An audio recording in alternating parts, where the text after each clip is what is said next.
আমার একটা জুনিয়র ছোট ভাই, ওকে গুম করে দিতে হবে কেন আপনাদেরকে?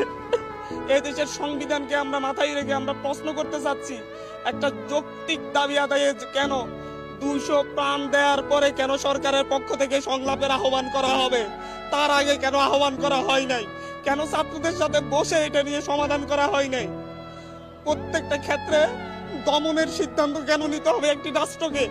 একটি স্বাধীন রাষ্ট্র কেন তারা দমন করবে, তারপরে দমন করতে না পারলে দাবি মেনে নিবে? এরকম সিদ্ধান্ত কাদের মাথা থেকে আসে?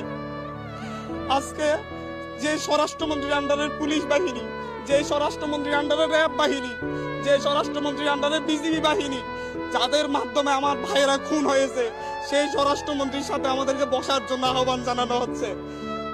উনি কি এই যে 200 লাশ পড়েছে এটার জন্য কি উনি অনুতপ্ত?